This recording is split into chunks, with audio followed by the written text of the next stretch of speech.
بسم اللہ الرحمن الرحیم نحمدہ ونصلی علی رسولہ الکریم۔ درس سیرت میں غزوہ بدر کا تذکرہ چل رہا ہے۔ تقریباً تمام کفار سرداران قریش قتل کر دیے گئے اور کچھ واقعات مسلمانوں کے بھی پیش آئے، جس میں چند مسلمان بھی اس جنگ کے دوران میں شہید ہوئے۔ چند باتیں ابھی غزوہ بدر کے تعلق سے باقی رہ گئی ہیں، اس کو ذکر کرنے کے بعد پوری جنگ بدر کا خلاصہ اور جنگ بدر کا پیغام آپ حضرات کے سامنے اس وقت میں ذکر کیا جائے گا انشاءاللہ۔ خلاصہ کا مطلب پورے جنگ بدر میں وہ تمام امپورٹنٹ نوٹس جو ہمیں ذہن میں رکھنی چاہیے، وہ نمبر وار آپ حضرات کو ابھی ذکر کیے جائیں گے انشاءاللہ تعالی۔ الغرض، لڑائی چل رہی تھی اور ابو جہل مارا گیا۔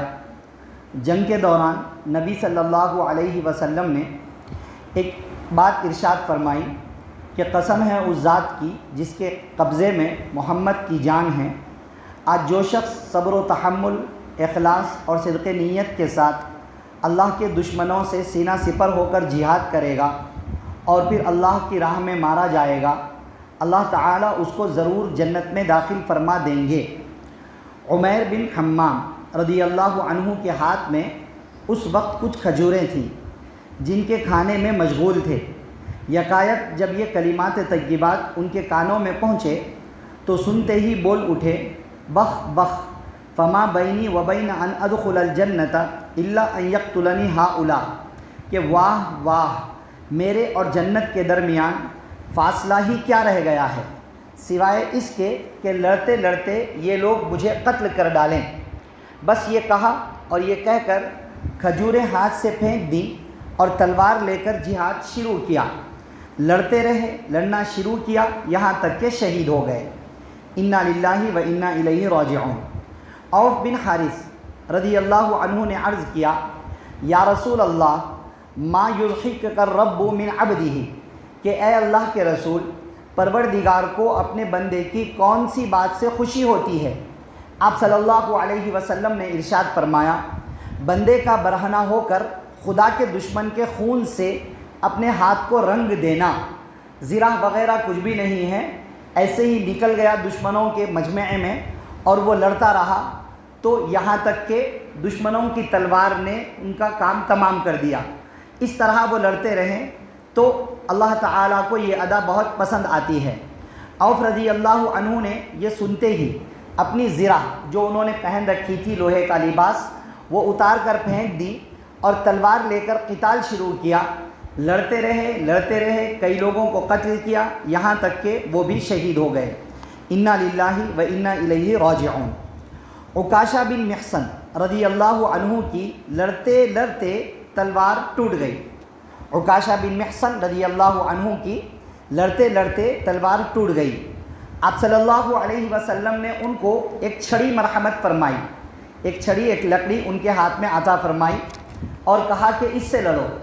تو عکاشہ رضی اللہ عنہ کے ہاتھ میں جاتے ہی وہ چھڑی تیغ براں بن گئی، ایک تیز تلوار کا کام کرنے لگی۔ اسی سے قتال کیا یہاں تک کہ اللہ نے فتح دی اور اس تلوار کا نام عون قرار پایا۔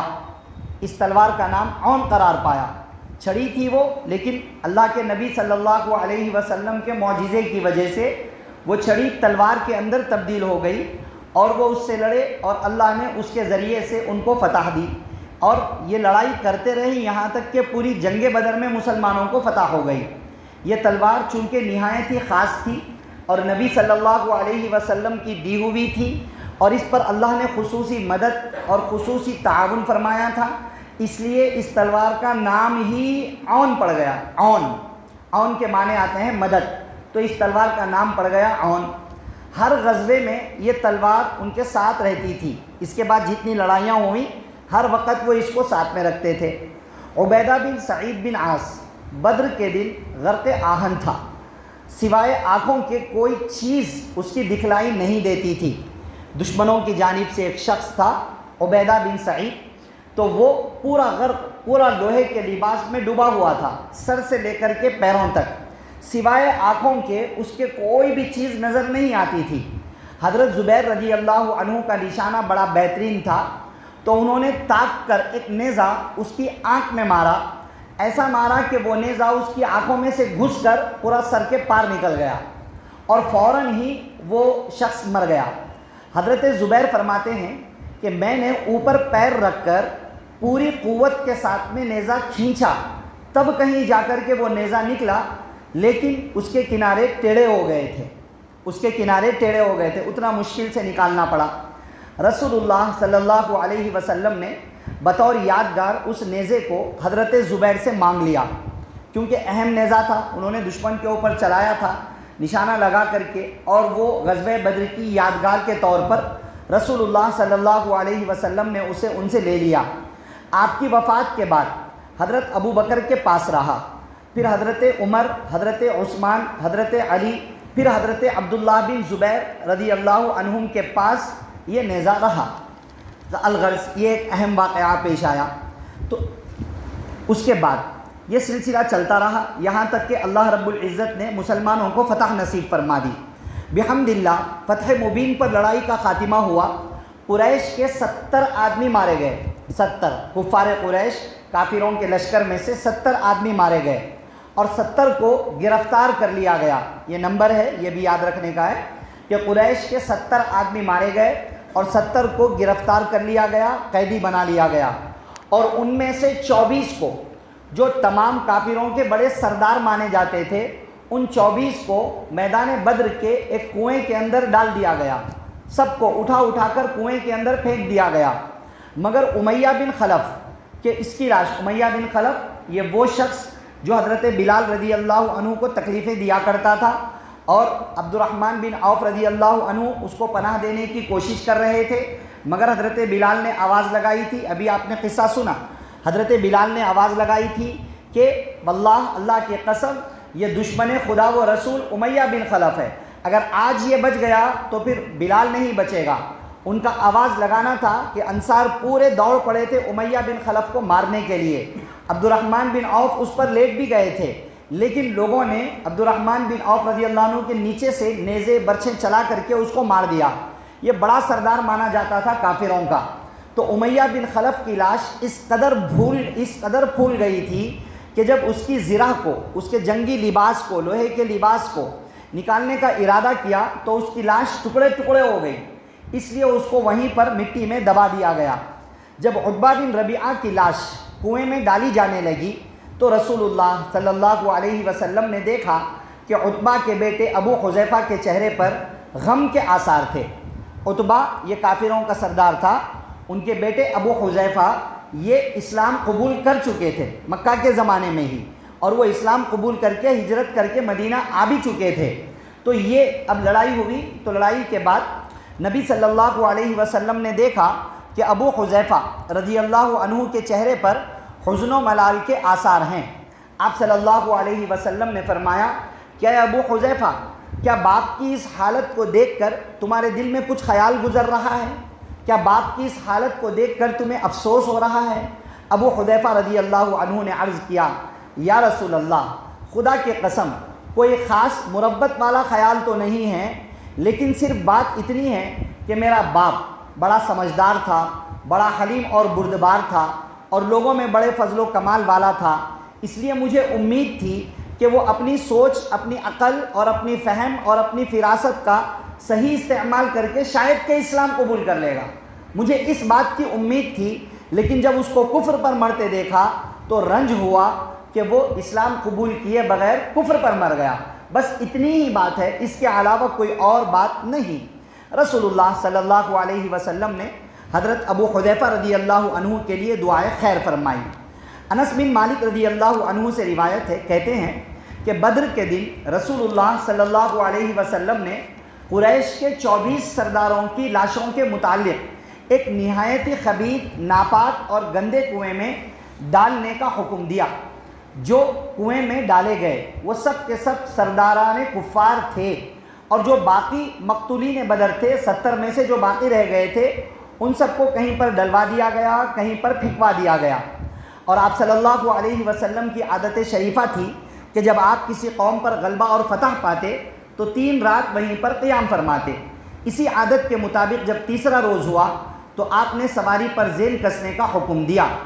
حسب الحکم پھر آپ چلے اور صحابہ آپ کے پیچھے پیچھے چلتے رہے۔ الغرض اس طرح مسلمانوں کو جنگ بدر میں کامیابی حاصل ہوئی۔ اب یہاں سے ایک 2 صحابہ کو یہ خبر دے کر مدینہ دوڑایا کہ جاؤ اور آگے جا کر کے لوگوں کو فتح کی خوشخبری سنا دو۔ 2 لوگوں کو رسول اللہ صلی اللہ علیہ وسلم نے مدینہ کی طرف میں بھیجا۔ اہل عالیہ جگہوں کے نام ہیں۔ اہل عالیہ کی طرف عبداللہ بن رواحہ کو بھیجا اور اہل ثاقلہ کی طرف زید بن حارثہ رضی اللہ عنہ کو روانہ فرمایا۔ اسامہ بن زید، حضرت زید کے بیٹے اسامہ فرماتے ہیں کہ یہ خوشخبری اس وقت ہمارے کانوں میں پہنچی جس وقت ہم رسول اللہ صلی اللہ علیہ وسلم کی صاحبزادی یعنی حضرت عثمان غنی رضی اللہ عنہ کی بیوی صاحبہ حضرت رقیہ رضی اللہ عنہا کو مٹی دے رہے تھے۔ مانے حضرت رقیہ رضی اللہ عنہا کا اس دوران انتقال ہو چکا تھا۔ آپ صلی اللہ علیہ وسلم نے حضرت عثمان رضی اللہ عنہ کو، ان کی طبیعت چونکہ خراب تھی حضرت رقیہ رضی اللہ عنہا کی، تو ان کی دیکھ بھال کرنے کے لیے ان کے ساتھ میں ہی رکنے کے لیے کہا تھا، اور حضرت عثمان رضی اللہ عنہ جنگ بدر کے اندر شریک نہیں ہوئے تھے۔ وہ اس وجہ سے کہ آپ صلی اللہ علیہ وسلم نے ان کو حکم دیا تھا کہ تم ان کی تیمارداری کرو۔ الغرض وہ بہرحال بیماری سے نجات نہیں پائیں اور اس وقت ان کا وہیں پر انتقال ہو گیا مدینہ منورہ میں، اور جس وقت یہ خبر مدینہ میں پہنچی اس وقت ان کو مٹی ڈالی جا رہی تھی۔ اس طرح نبی صلی اللہ علیہ وسلم کو اللہ رب العزت نے کامیابی دی، فتح دی، اور کیسے حالات میں نبی صلی اللہ علیہ وسلم نکلے۔ صحابہ کرام کے اپنے حالات تو تھے ہی، نبی صلی اللہ علیہ وسلم بھی اپنی چہیتی بیٹی حضرت رقیہ رضی اللہ عنہا کی طبیعت کے خراب ہونے کا علم رکھنے کے باوجود اس لڑائی کے لیے آپ صلی اللہ علیہ وسلم روانہ ہوئے۔ ابتداءً مقصد تو خیر لڑائی نہیں تھی، ابو سفیان کا قافلہ تھا، لیکن بہرحال واپس آ سکتے تھے، مگر مشورہ کیا اور جنگ کا آغاز ہوا، اور اس طرح اللہ نے کامیابی اور فتح دے دی۔ ٹھیک ہے، یہ ہوا مکمل جنگ بدر جس کا تذکرہ آپ حضرات کے سامنے کیا گیا ہے۔ اب اس کا تھوڑا سا خلاصہ سن لیں، جو یاد رکھنے کی باتیں ہیں پوری جنگ بدر کے اندر، پورا خلاصہ، امپورٹنٹ نوٹس، اہم چیزیں نمبر وار میں بتلا رہا ہوں۔ آپ حضرات نے پورا واقعہ سنا ہے تفصیل کے ساتھ، وہ باتیں ذہن میں ہوں گی، مگر ایک مرتبہ اور سنیں۔ یہ اہم چیزیں ہیں جو یاد رکھنا چاہیے۔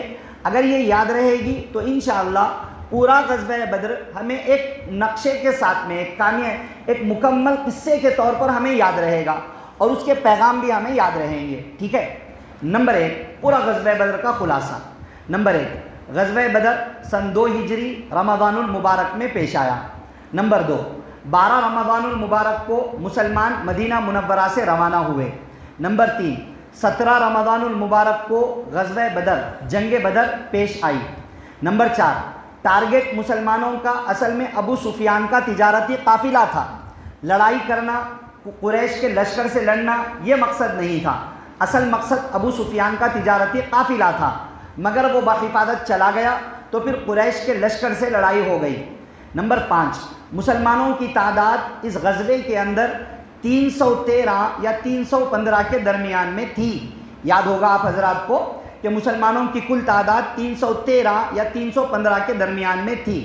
نمبر 6 انصار صحابہ 280 کے آس پاس تھے، اور مہاجر صحابہ تقریباً 85 کے آس پاس تھے، 85 انصار صحابہ 280 280 اور مہاجر صحابہ 85 یعنی 85 کے آس پاس تھے۔ کل ملا کر کے تعداد 313 سے 315 کے درمیان میں ہوتی ہے۔ نمبر 7 مسلمانوں کے پاس صرف 2 گھوڑے اور 70 اونٹ تھے۔ مسلمانوں کے پاس صرف 2 گھوڑے اور 70 اونٹ تھے۔ نمبر 8 مسلمانوں کا جھنڈا حضرت علی، مصعب بن عمیر اور کسی انصاری صحابی 3 لوگوں کے پاس تھا۔ بتلایا گیا تھا نا کہ کل 3 جھنڈے تھے اس غزوے میں، ایک حضرت علی کے ہاتھ میں تھا، 2 مصعب بن عمیر رضی اللہ عنہ کے ہاتھ میں تھا، 3 کسی انصاری صحابی کے ہاتھ میں تھا، ان کا نام محفوظ نہیں ہے۔ نمبر 9 قریش کے لشکر میں قریب 1000 لوگ تھے، یعنی ان کا 1000 کا لشکر تھا، اور ان کے پاس روزانہ 9 یا 10 اونٹ صرف کھانے کے لیے ذبح ہوتے تھے، صرف کھانے کے لیے 9 یا 10 اونٹ ذبح ہوا کرتے تھے۔ نمبر 10، قافلہ ابو سفیان کی خبر مکہ میں پہنچانے والا، قریش کے لشکر کو پہنچانے والا شخص، اس کا نام تھا زمزم غفاری۔ یہ نام یاد رکھنا تھوڑا مشکل ہے، ایک مرتبہ دہرا دے۔ قریش کے قافلے کی خبر مکہ کے قریش کے لشکر کو مکہ میں پہنچانے والے شخص کا کیا نام تھا؟ بولیں ایک مرتبہ، زمزم غفاری۔ ایک مرتبہ بولیں آپ حضرات، زمزم غفاری۔ اور آپ صلی اللہ علیہ وسلم، نمبر 11، آپ صلی اللہ علیہ وسلم کے جسم سے چمٹنے والے صحابی کا نام، جنہوں نے کہا تھا نا اللہ کے رسول آپ کی صف سیدھی کرنے کے دوران آپ کا برچہ نیزہ مجھے لگ گیا ہے، اب آپ مجھے بدلہ دیجئے، تو آپ صلی اللہ علیہ وسلم نے اپنی چادر ہٹا دی اور کہا کہ لو بدلہ لے لو، تو وہ فوراً چمٹ گئے تھے نبی صلی اللہ علیہ وسلم کو۔ ان صحابی کا نام حضرت سواد رضی اللہ عنہ، حضرت سواد رضی اللہ عنہ۔ ایک مرتبہ بولیں ان صحابی کا نام سواد رضی اللہ عنہ۔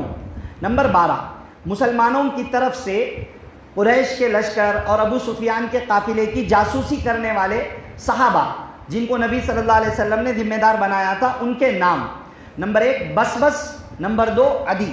نمبر 1 بسبس، نمبر 2 عدی، یہ بھی نام دہرا دیں۔ نمبر 1 بسبس، نمبر 2 عدی، یہ 2 صحابہ تھے رضی اللہ عنہما۔ نمبر 13، نبی صلی اللہ علیہ وسلم کے ساتھ سواری پر 2 صحابہ کی باری تھی، ایک حضرت علی، 2 حضرت ابو لبابہ رضی اللہ عنہما۔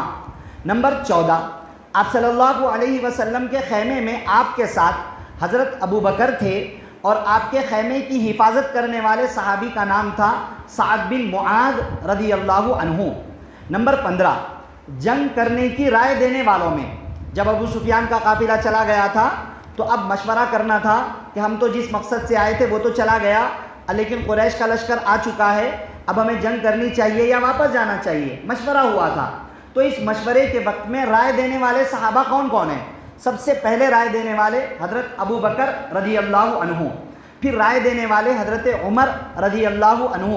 یہ 2 نام تو یاد رہیں گے کیونکہ ہم سنتے رہتے ہیں۔ نمبر 3، مقداد بن اسود رضی اللہ عنہ۔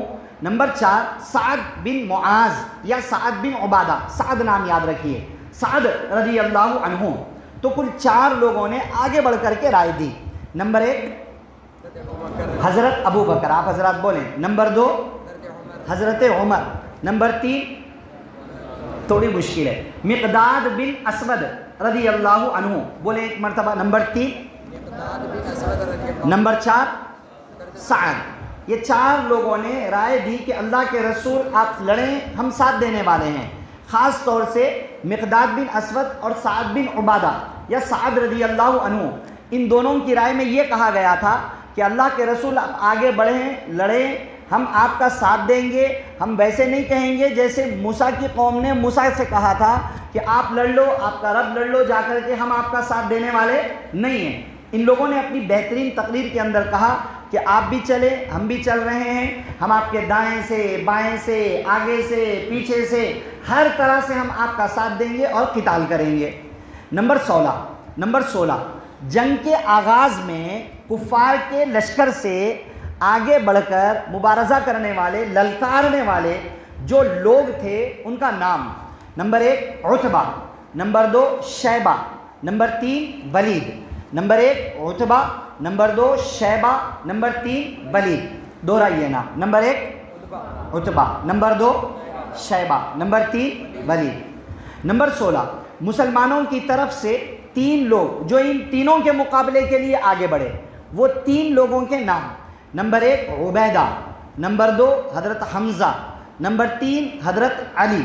نمبر 1 عبیدہ، نمبر 2 حمزہ، نمبر 3 علی، دہرائیں ایک مرتبہ۔ نمبر 1 عبیدہ، نمبر 2 حمزہ، نمبر 3 حضرت علی رضی اللہ عنہم۔ نمبر 18، فرشتوں کی مدد۔ کتنے فرشتے آئے تھے؟ 1000، 3000 یا 5000؟ 3 کا تذکرہ قرآن میں ہے، لیکن 1000، 3000، 5000 میں سے کتنے فرشتے مدد کے لیے آئے تھے؟ آپ حضرات کو یاد ہو تو بتائیں، کتنے آئے تھے؟ 5 نہیں، 3000 آئے تھے۔ پہلے 1000 پھر اللہ نے 2000 کا اضافہ کیا، 3000 فرشتوں کے ذریعے مدد ہوئی، کچھ فرشتوں نے لڑائی میں حصہ بھی لیا، باقی فرشتے صرف مسلمانوں کا رعب کافروں پر ڈالنے کے لیے، ہیبت پیدا کرنے کے لیے ساتھ میں تھے، تاکہ وہ لوگ یہ نہ سمجھیں کہ چھوٹی سی تعداد ہے، مار کر کام ختم کر دیا جائے گا۔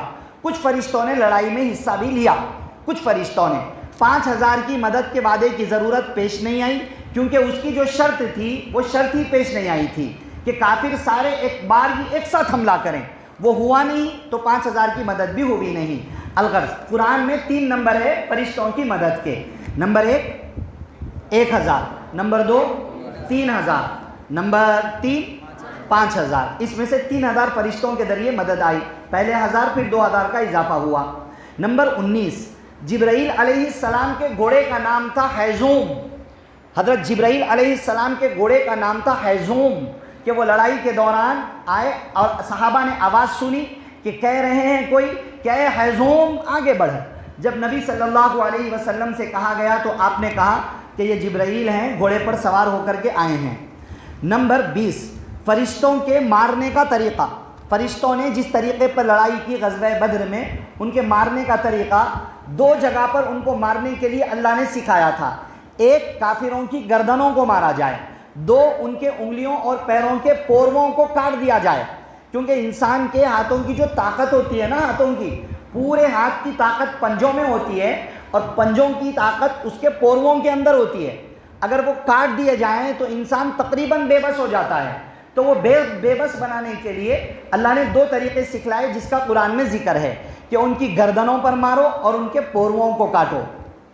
نمبر 21، نبی صلی اللہ علیہ وسلم نے ایک مٹھی مٹی جو قریش کے لشکر میں پھینکی تو اس وقت آپ نے کیا جملہ کہا؟ آپ نے جملہ کہا شاہت الوجوہ، شاہت الوجوہ، شاہت الوجوہ، دہرانے یہ تاریخی جملہ ہے۔ نبی صلی اللہ علیہ وسلم نے ایک مٹھی مٹی جو دشمنوں کے لشکر میں پھینکی تو اس وقت میں کیا جملہ کہا؟ شاہت الوجوہ۔ اس کا مطلب ہے دشمنوں کے چہرے بگڑ جائیں، خراب ہو جائیں، یہ کہہ کر کے مٹی ڈالی تھی۔ نمبر 22، ابو جہل فرعون امت محمدیہ کا فرعون ابو جہل، اس کو قتل کرنے والے خوش نصیب صحابہ کرام رضی اللہ عنہم 3 تھے، ان تینوں کے نام نمبر 1 معاذ، نمبر 2 معوذ، نمبر 3 عبداللہ بن مسعود رضی اللہ عنہم، نمبر 1 معاذ، نمبر 2 معوذ، نمبر 3 عبداللہ بن مسعود رضی اللہ عنہم۔ اب آپ حضرات بولیں، نمبر 1 معاذ، نمبر 2 زور سے بولیں، نمبر 2 معوذ، نمبر 3 عبداللہ بن مسعود۔ دونوں بھائیوں نے، معاذ اور معوذ نے مار کر تقریباً اس کا کام تمام کر دیا تھا، وہ گرا پڑا ہوا تھا، تھوڑی سانسیں چل رہی تھی۔ عبداللہ بن مسعود رضی اللہ عنہ اس کے سینے پہ بیٹھ گئے، بیٹھ کے اسی کی تلوار سے اسی کا کام تمام کر دیا، اس کا سر اس کے دھڑ سے الگ کر دیا۔ آخری مرتبہ، آخری لمحے میں عبداللہ بن مسعود رضی اللہ عنہ نے ابو جہل کا کام تمام کیا۔ نمبر 23، مقتولین بدر، کافروں کی جانب سے جو لوگ مارے گئے وہ کل 70 تھے، اور جو قیدی بنا لیے گئے وہ بھی 70 تھے، اور 24 سرداروں کو کنویں کے اندر ڈال دیا گیا، کنویں کے اندر ڈال دیا گیا۔ جب سب کو کنویں میں ڈال دیا تو اس وقت نبی صلی اللہ علیہ وسلم نے ان سے خطاب کیا تھا اور کہا تھا، نام لے لے کر، سرداروں کا نام لے لے کر کہا تھا۔ ابن اسحاق کی روایت میں یہ بھی ہے کہ نبی صلی اللہ علیہ وسلم نے ان سب سے یہ کہا کہ اے گڑھے والو، اے کنویں میں پڑے ہوئے لوگو، تم اپنے نبی کے حق میں بہت برا قبیلہ تھے، تم نے مجھ کو جھٹلایا، حالانکہ لوگوں نے میری تصدیق کی، اور تم نے مجھے نکالا، حالانکہ دوسرے لوگوں نے مجھے ٹھکانہ دیا، اور تم نے مجھے جھوٹا اور خائن بتلایا، حالانکہ دوسرے لوگوں نے مجھے سچا جانا۔ پھر حضرت عمر رضی اللہ عنہ نے عرض کیا کہ یا رسول اللہ، یہ لوگ تو بے جان لاش پڑے ہوئے ہیں کنویں کے اندر، آپ ان سے کیسے بات کر سکتے ہیں، ان سے کیسے خطاب کر سکتے ہیں؟ مردہ ہیں، مردہ سنتے تھوڑا ہی ہیں۔ تو آپ صلی اللہ علیہ وسلم نے فرمایا، قسم اس ذات پاک کی جس کے قبضے میں میری جان ہے، میری بات کو تم اتنی اچھی طرح نہیں سن سکتے جتنی اچھی طرح یہ مردے سن سکتے ہیں۔ یہ الگ بات ہے کہ وہ میری بات کا جواب نہیں دے سکتے ہیں، میری بات کا جواب، جیسے ہم دنیا میں ایک دوسرے سے بات کرتے ہیں، ادھر بات کی سنا اور سامنے والے نے جواب دیا. ایسے مردے ہماری بات سنتے تو ہیں مگر جواب ایسے نہیں دے سکتے ہیں جیسے دنیا میں جواب دیتے ہیں, بات چیت نہیں کر سکتے ہیں. اس لیے یہ اہم بات نبی صلی اللہ علیہ وسلم نے صحابہ سے بتلائی کہ مردے سن سکتے ہیں. یہ الگ بات ہے کہ فوراً باہر آواز نہیں آئے گی, اگر باہر آواز آ گئی تو انہیں بھی مردہ بن جاتا, پھر بڑے پریشان ہو جاتے لوگ. اگر ایسا ہوا کہ اگر کسی نے بات کی, سلام کیا, السلام علیکم یا اہل القبور یغفر اللہ لنا ولکم, اچانک سے آواز آ گئی وعلیکم السلام, بولے تو ماجرا بڑا عجیب اور گمبھیر ہو جائے گا.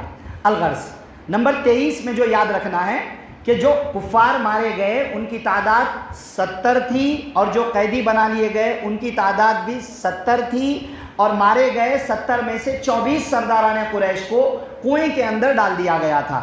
نمبر 24, بدر میں شہید صحابہ کی تعداد 14 تھی یا 17 تھی, بعد میں 14 بتلائی, بعض نے 17 بتلائی. نمبر 25, مدینہ میں فتح کی خبر جس وقت پہنچی اس وقت حضرت رقیہ رضی اللہ عنہا کا انتقال ہو چکا تھا.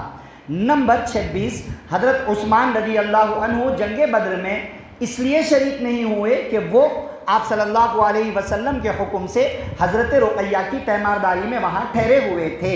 یہ چند باتیں ہیں, خلاصہ ہے.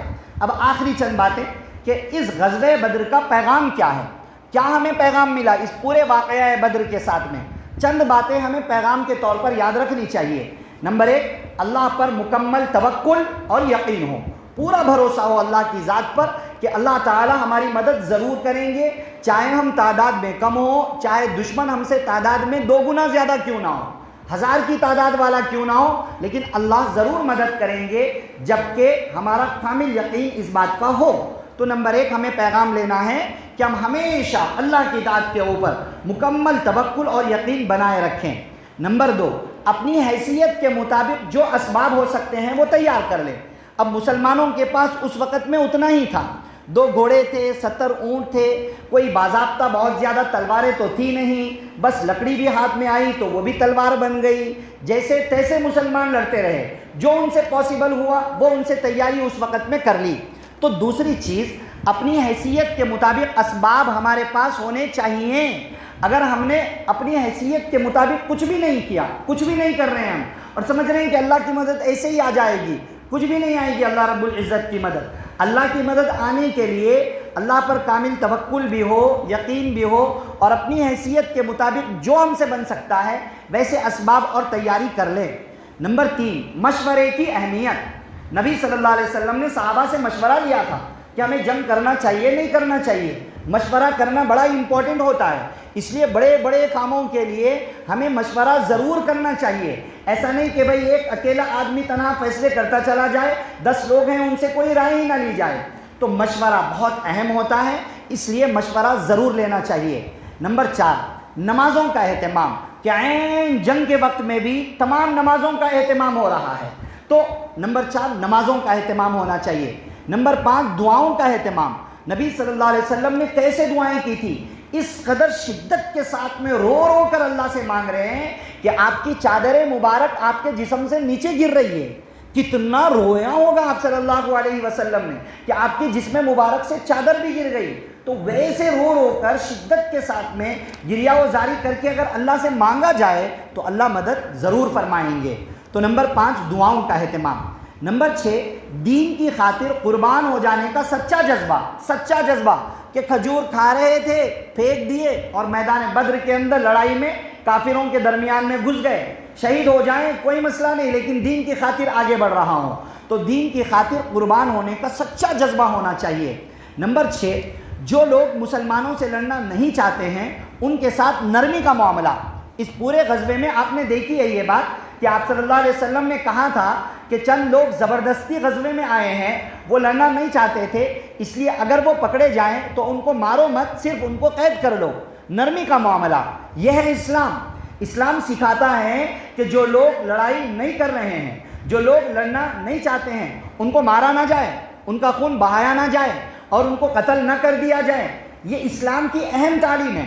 یہ لوگ جو جہاد کی آیات کو لے کر اعتراض کرتے ہیں سمجھتے نہیں ہیں کہ یہ آیات صرف ان کافروں کے بارے میں ہیں جو ٹیررسٹ تھے, ان کافروں کے بارے میں ہے جو دہشت گرد تھے اس وقت کے اعتبار سے، جو فتنہ برداز تھے، ان کافروں کو مارنے کے لیے جہاد کی آیات نازل ہوئی ہیں، ورنہ جو کافر اپنی جگہ پر تھے وہ اپنے جو بھی شرک ہے اس میں پڑے ہوئے تھے، مسلمانوں کو انہوں نے نہیں چھیڑا، مسلمانوں کو انہوں نے نہیں مارا، مسلمانوں کو انہوں نے نہیں ستایا، تو ان کو مارنے کا حکم نہیں دیا گیا۔ سورہ حشر میں اللہ نے یہ فرمایا ہے کہ اللہ تمہیں ان کافروں سے جو کافر تم سے لڑتے نہیں، تمہیں تمہارے وطن سے نکالتے نہیں اور تمہارے خلاف میں دشمنوں کا ساتھ دیتے نہیں، ایسے کافروں کے ساتھ تم حسن سلوک کرو، نرمی کا معاملہ کرو، نیکی کا معاملہ کرو۔ اللہ تمہیں اس سے منع نہیں کرتے ہیں، تم کر سکتے ہو ان کے ساتھ میں ایسا برتاؤ، لیکن ان کافروں سے منع کرتے ہیں جو کافر تم سے لڑتے ہیں، تمہیں تمہارے شہروں سے نکالتے ہیں، تمہارے خلاف دشمنوں کا ساتھ دیتے ہیں، ان کے خلاف لڑنے کا حکم ہے، ان سے دوستی کرنے کی تمہیں اجازت نہیں ہے۔ یہ اہم بات ہے، امپورٹنٹ نوٹ ہے، یہ سمجھنا چاہیے کہ جہاد جو ہوا ہے وہ برسرے پیکار جنگ کے لیے آمادہ کافروں کے ساتھ میں قتال کرنے کے لیے ہے، اسلام کی اہم تعلیم۔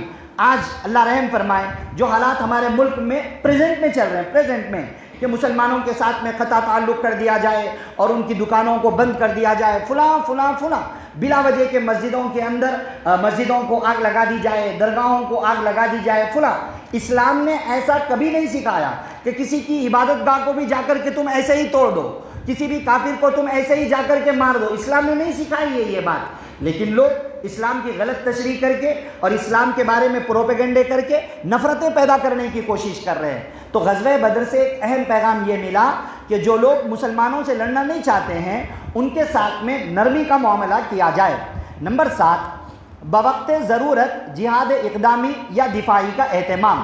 اگر ضرورت پڑے تو جہاد ہم آگے بڑھ کر کے بھی کر سکتے ہیں، یا ضرورت پڑے کوئی ہمارے اوپر حملہ کر رہا ہے تو اپنے کو سیف کرنے کے لیے تو لڑنا وہ تو ضروری ہے، وہ تو ضروری ہے۔ اپنے آپ کو تباہ کر بیٹھ گئے، آؤ مجھے مار دو، میری فیملی کو مار دو، عزت لوٹ لو میری ماں کی، عزت لوٹ لو میری بہنوں کی، میں کچھ نہیں کروں گا، یہ تو بے غیرتی کی بات ہے، دیوس ہونے کی علامت ہے۔ آدمی کما حقہ کامل مرد تب کہلائے گا جب اپنی فیملی کی تو کم از کم حفاظت کرے۔ اسلام اور مسلمانوں کی حفاظت کرنا تو فریضہ ہے ہی، مگر یہ بھی اہم چیز ہے۔ تو الغرض ضرورت پڑے تو جہاد اقدامی بھی ہو سکتا ہے، اور کبھی حالات آئیں تو جہاد دفاعی بھی ہو سکتا ہے، اپنے آپ کو سیف کرنے کے لیے بھی۔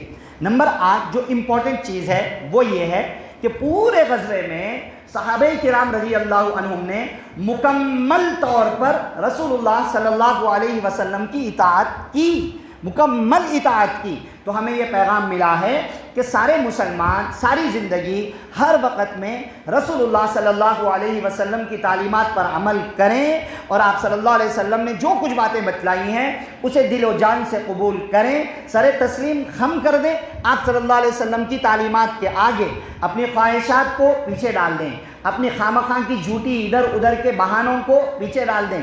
جب ضرورت پڑے اس وقت میں ہمیں آگے جہاد کے لیے تو بڑھنا پڑے گا ہی، مگر نارمل زندگی میں بھی ہمیشہ کے لیے آپ صلی اللہ علیہ وسلم کی اطاعت کا اہتمام کرنا چاہیے۔ یہ چند باتیں غزوہ بدر کا پیغام ہے، ٹھیک ہے، چند باتیں ذکر کی گئی ہیں۔ یہ غزوہ بدر مکمل آپ کے سامنے آ چکا ہے، اس سارے واقعے کو ذہن میں رکھیں، پیغام کو ذہن میں رکھیں اور دعاؤں کا اہتمام کریں۔